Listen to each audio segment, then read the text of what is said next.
네, 오늘 발표할 논문은 발리 Accelerating Write Read Orders in Disaggregated Storage라는 논문으로 유로시스 24년에 발표된 논문입니다. 이제 제목에 있었던 것처럼 논문의 배경은 Disaggregated 환경입니다. 아래 그림과 같이 컴퓨터 서버와 이제 스토리지 서버로 분리되어 있는 환경에서 컴퓨터 서버단에 위치해 있는 캐시는 이제 어플리케이션에서 리모트 스토리지를 향한 리드, 라이트, IO들에 대한 버퍼로서 동작합니다. 대표적으로는 리눅스 페이지 캐시를 떠올릴 수 있고, 이제 두 서버의 NIC 앞단과 뒷단에는 각각 이니시에이터 디바이스 드라이버와 타겟 디바이스 드라이버가 있습니다. 그리고 이제 두 서버의 통신에는 주로 NVMe 프로토콜이 사용됩니다. 이제 기존의 레거시 캐시들, 이제 특히 논문에서는 성능이 조금 더 나은 라이트백 캐시를 말하고 있는데, 해당 캐시가 가득 찬 상태에서 리드미스가 발생할 경우에는 이제 특정 더티 블록을 방출해야 되는 쓰기 작업과 이제 새로운 데이터를 읽어오는 리드 작업이 발생하게 됩니다. 근데 이제 새로 읽어온 데이터를 캐시에 적을 때 이제 더티 블록이 백엔드 디바이스에 쓰이기 전에 이제 오버라이트이 된다면 컨시스턴시가 깨질 위험이 있는데, 이제 이를 방지하기 위해서 리드 IO는 라이트 IO가 이제 완전히 수행된 후에야 이슈되는 에빅트 앤 배치 메커니즘을 사용하고 있습니다. 근데 이제 클라이언트 쪽이 아닌 스토리지 서버단에서도 캐시를 쓸 수가 있는데, 이제 그 예로는 SPDK에서 지원하는 OCF라는 것을 활용을 하면 이제 리모트 스토리지 앞단에서 유저 레벨 캐시를 활용할 수가 있습니다.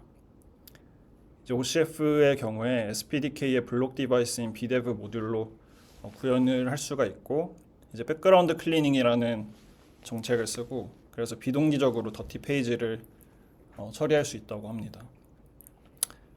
그리고 더불어서 캐시 정책으로는 OCF의 경우에 Approximate LRU를 쓴다고 하고요. 근데 이제 이 경우에는 앞선 에빅트 앤 패치 오버헤드는 감소하지만 이제 아예 사라지는 것은 아니고, 이제 추가적으로 데이터 카피가 발생한다는 단점은 존재합니다. 이제 이런 환경에서 RDMA를 사용하면 조금 더 빠르게 수행이 가능한데, 이제 RDMA 상에서 CPU 모드인 경우에는 이제 타겟의 CPU를 메모리를 거쳐 가지만, 다들 잘 아시다시피 타겟 오프로드 모드를 사용하면 이제 CPU를 바이패스하고 더 빠르게 수행이 가능합니다. 하지만 여전히 RDMA를 사용해도 이제 리드 IO는 그 이전의 라이트를 기다려야 하는 제약이 존재합니다. 그래서 이제 RDMA를 활용한 연구로는 패스트 스왑이라는 게 있는데, 이제 유로시스 20년도에 발표된 논문이고, 이제 해당 논문은 RDMA를 기반으로 한 스와핑 시스템에 관한 내용이고, 이제 리모트 메모리를 스왑 디바이스로 사용하는 디자인이 되겠습니다. 그리고 여기서도 마찬가지로 백그라운드 클리닝을 사용하고 있고, 그래서 이렇게 SPDK OCF랑 리눅스 페이지 캐시 그리고 패스트 스왑까지 뒤에 이제 실험에서 비교군으로 나오게 됩니다. 그래서 이제 라이트 리드 오더가 실제로 어느 정도의 오버헤드를 유발하는지 알기 위해서 이제 저자들은 다음에 실험을 진행하였습니다. 노란색의 오더는 이제 앞서 말한 시퀀셜한 그런 상황이 되겠고, 이제 초록색의 오더 리스는 그와 반대로 이제 리드와 라이트가 동시에 수행된 경우로 저자들이 설정한 이제 이상적인 케이스가 되겠습니다. 이제 오더 리스의 경우는 컨시스턴시를 보장하지는 않기 때문에 실제 적용은 불가능하지만, 이제 오더와의 성능 차이를 이제 봄으로써 기존의 오버헤드를 체크할 수가 있습니다. 그래서 그래프에서 일단 그 X축에 있는 그룹 한 개는 이제 하나의 리드와 라이트를 묶은 것을 의미하고, 그래서 이제 예를 들어서 그룹이 32개다라고 하면은 리드와 라이트가 각각 32개, 이렇게 페어가 총 32개라고 인식해 주시면 되고요. 그래서 먼저 오더의 스루풋 같은 경우는 평균적으로 오더 리스에 비해서 27% 가량 감소한 성능을 보였다고 하고, 이제 미디안 레이턴시 같은 경우는 이제 64개의 그룹 이전에는 최소 23%가량 정도 증가한 그런 결과를 보였습니다. 그리고 그 다음으로 이제 실제로 캐시 에빅션이 이제 캐시 미스 대비 얼마나 빈번하게 발생하냐를 보기 위해서 이제 믹스 그래프라는 워크로드를 트라이 캐시 위에 돌린 결과를 봤습니다. 이제 트라이 캐시는 아시다시피 이제 OSDI 22년에 발표됐고, 이제 간단히 설명을 드리면 이제 리눅스의 느린 스와핑 시스템을 대체하기 위해 제안된 거고, SPDK를 활용해서 SSD에 접근하고 이제 피지컬 메모리를 라이트백 캐시로 사용합니다. 그래서 이제 표 결과를 보면 이제 캐시 사이즈가 증가함에 따라서 캐시 미스 레이시오는 이제 감소를 하는데, 이제 에빅션 레이시오는 오히려 증가하는 걸 볼 수 있습니다. 그래서 이제 저자들은 이 정도의 레이시오는 이제 성능 오버헤드로서 작용할 여지가 다분하다고 주장하고 있습니다. 그래서 저자들이 주목한 점은 라이트백 캐시의 종류에 상관없이 이제 메모리 버퍼의 일부만 크리티컬 섹션으로 두어도 된다라는 점인데요. 그래서 아래 그림의 A에서처럼 전체 I/O 패스를 락을 잡을 필요 없이 이니시에이터와 타겟의 드라이버 레벨만을 락 구간으로 보겠다라는 것입니다. 그래서 본 논문에서는 발리라는 이름으로 네트워크 스토리지 프로토콜을 제안하고 있습니다. 이제 최소한의 오버헤드로 라이트 리드 오더를 유지하겠다라는 목표를 가지고 있고, 이제 기존의 NVMe 오버 패브릭 프로토콜을 확장해서 만들었습니다. 그래서 이제 뒤에 나오겠지만 이 프로토콜을 활용한 실제 캐시 구현까지 했는데, 그때 이제 SPDK를 활용했고 이때 NVMe RDMA를 확장해서 구현을 했다고 합니다. 그 추가된 API로서는 이제 화살표의 오른쪽에 두 가지 API가 추가가 된 거고, 이제 전체적인 동작을 그림을 통해서 한번 보겠습니다. 먼저 이제 라이트과 리드는 이니시에이터에서 동시에 이슈가 되고, 그리고 이제 그 이니시에이터 윗단에서 이제 라이트과 리드가, 그러니까 에빅트 앤 패치에 해당했던 그 라이트과 리드가 이제 하나의 유니크 그룹 아이디를 지정받아서 내려오게 됩니다. 그래서 이제 그림에서의 라이트과 리드 가운데 있는 번호 1번을 보면 그 요청이 각각의 타겟 드라이버에 도착한 모습이고, 그 이후에 이제 디바이스에 각각 쓰기와 읽기 수행을 하게 됩니다. 근데 이 프로토콜 모델에서 조금 이제 주의해서 볼 점이, 이제 만약에 그 라이트 커맨드가 넘어간 타겟에서의 라이트 수행이 리드보다 먼저 끝나면은 상관이 없지만, 이제 반대로 리드가 먼저 끝나서 그대로 이니시에이터로 전달돼서 이제 캐시에 쓰였다가는 이제 앞서 말씀드린 오더리스의 이상적인 상황과 비슷하게 이제 라이트 데이터의 퍼시스턴시를 보장 못한 채 이제 오버라이트를 할 위험성이 존재합니다. 그래서 이제 이를 방지하기 위해서 우선은 이제 라이트 타겟에서 이니시에이터로 라이트 데이터가 도착을 했다라는 그 액놀리지먼트를 전달을 하고, 이제 이니시에이터는 해당 RDMA 그 컴플리션 큐를 폴링을 하고 있다가 그룹 아이디를 보고 이제 확인을 한 후에 이제 리드 타겟으로 노티피케이션 플래그를 셋을 해서 다시 커맨드를 그 리드 타겟 쪽으로 보내게 됩니다. 그리고 이제 마찬가지로 리드 타겟에서는 그 리드가 먼저 수행을 마쳤다고 하더라도 이를 이니시에이터로 보내지 않고 웨이트를 하고 있다가 이제 노티피케이션이 도착한 후에야 그 읽은 데이터를 이제 커맨드를 통해 이니시에이터로 보내게 됩니다. 근데 이제 만약에 라이트 요청에 플러시가 포함이 되어 있었다라는 상황이면 그 2번의 그 arrived액이 아니라 그 4번의 completion이 끝난 후에 이제 이후에 리드 데이터를 보내는 수행을 합니다.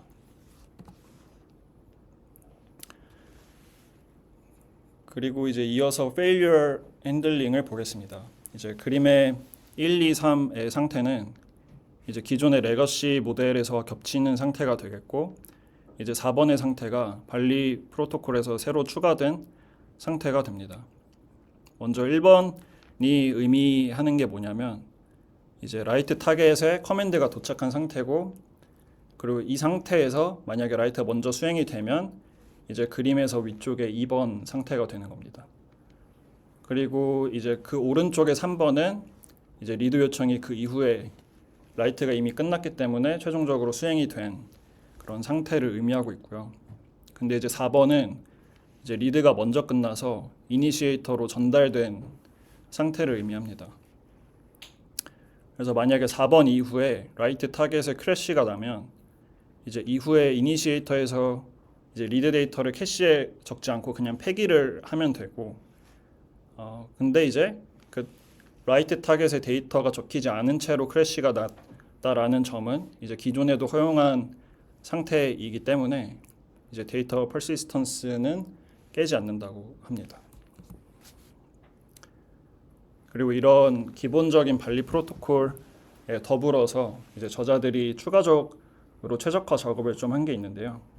먼저 이제 노티피케이션 엑셀러레이션이라는 이름으로 이제 만약에 라이트를 보낸 타겟과 이제 리드 커맨드를 보낸 타겟이 같은 경우에 이제 기존의 2번과 그 3번에 해당하는 동작을 굳이 할 필요가 없게 됩니다. 그래서 이제 굳이 네트워크를 타지 않고 이제 그 해당 하나의 타겟 안에서 그 프로세스들끼리 이제 하나의 공유된 링 버퍼를 통해서 라이트과 리드를 동기화하는 그런 최적화를 적용했다고 합니다. 이제 그 다음으로 적용한 최적화는 이제 액프리 라이즈라는 겁니다. 이제 원래는 위의 그림 A에서처럼 이제 write 커맨드를 한번 보낼 때 그 커맨드랑 데이터를 한 번에 보내지 않고 이제 기본적으로 커맨드를 먼저 보내고 액을 받으면 이제 그제서야 다시 데이터를 보내는 그런 방식이었는데요. 이제 논문에서는 굳이 그럴 필요 없이 그 커맨드와 데이터를 같이 인캡슐을 해서 보내고, 근데 여기까지는 기존의 그 RDMA 샌드의 이제 푸시 모드라는 것과 동일한 동작인데, 이제 그 다음에 액을 굳이 받을 필요 없이 그냥 이후에 컴플리션 큐에 이제 도착하는 컴플리션을 통해서만 확인을 하겠다라는 그런 디자인이 되겠습니다. 그래서 이제 실험 환경인데요.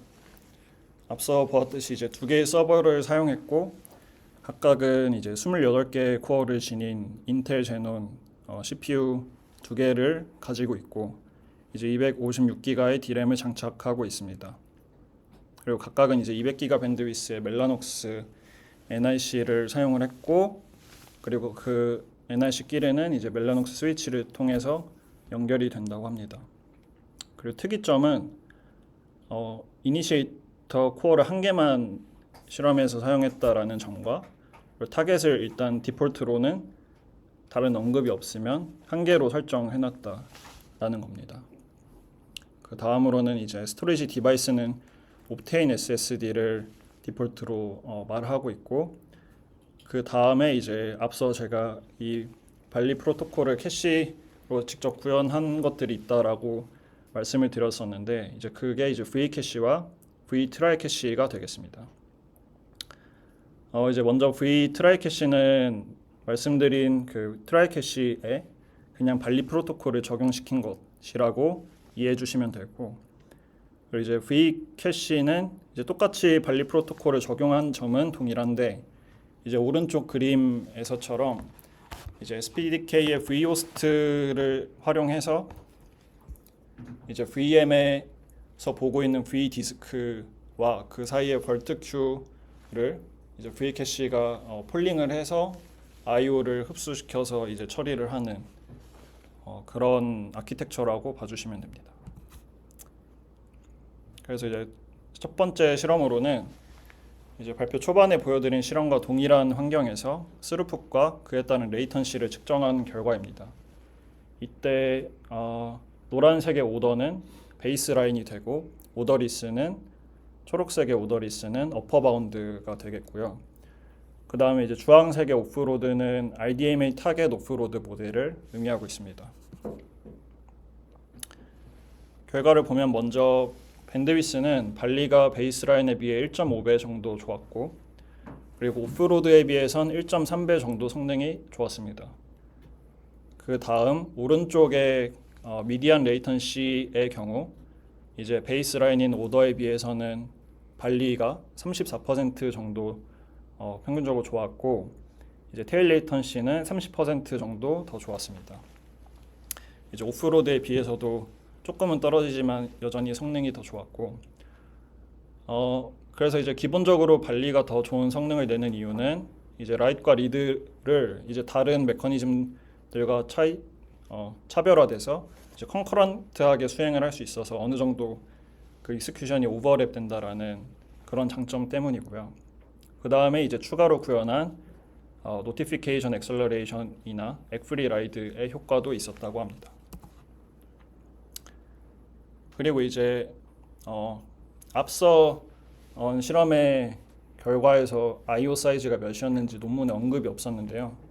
이제 이 실험의 결과로부터 일단 4K인 것으로 추정을 할 수 있었고, 그래서 이 실험은 이제 I/O 크기 사이즈의 센서티비티를 보기 위해서 진행한 실험입니다.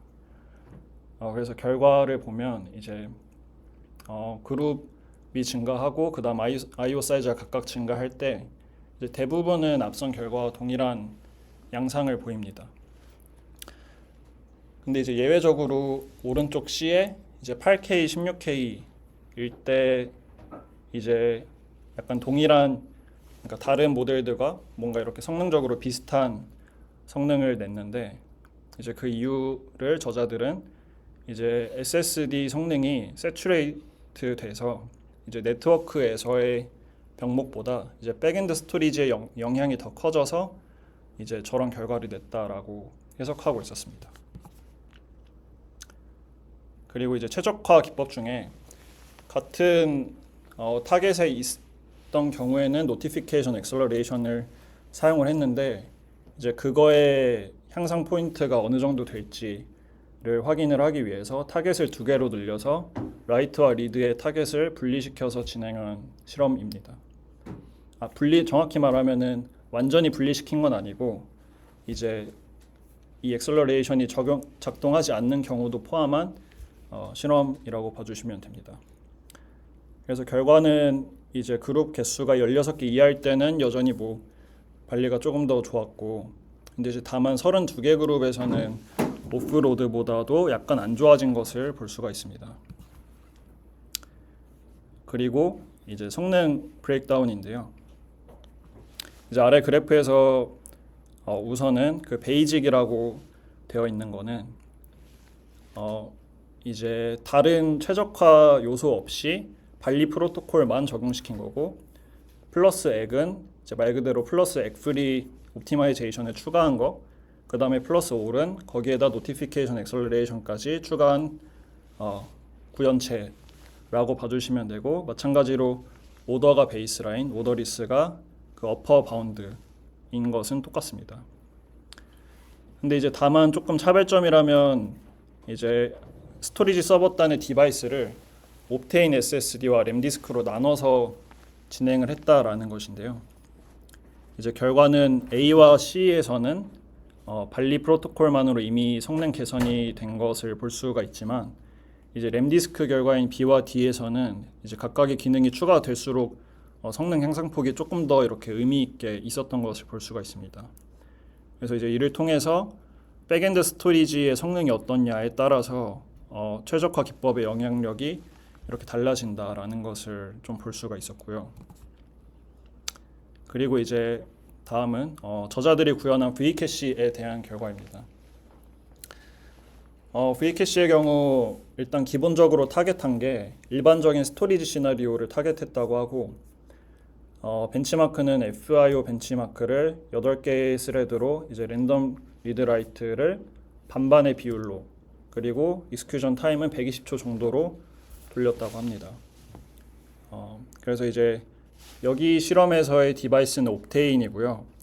캐시 크기는 1GB고 블록 사이즈는 16KB가 됩니다. 이제 이런 셋업에서 그 아래 그래프를 보시면 이제 리눅스는 페이지 캐시를 의미하고요. 그리고 오른쪽 초록색 SPDK는 그 앞서 나왔던 SPDK OCF를 의미를 하고, 그리고 베이스는 이제 그 구현한, 그러니까 SPDK의 그 vHost를 사용해서 구현한 그 v캐시에다가 프로토콜을 발리가 아니라 그냥 기존의 그 evict and fetch 프로토콜을 적용시킨 것이 저 주황색의 베이스이고요. 그래서 이제 결과 해석을 하자면 이제 v캐시가 기존의 리눅스에 비해선 6.8배 정도 좋아졌다라고 주장을 하고, 그 다음 SPDK OCF에 비해선 3배, 그리고 나머지 두 개에 비해선 1.2배 정도 좋았다라고 합니다.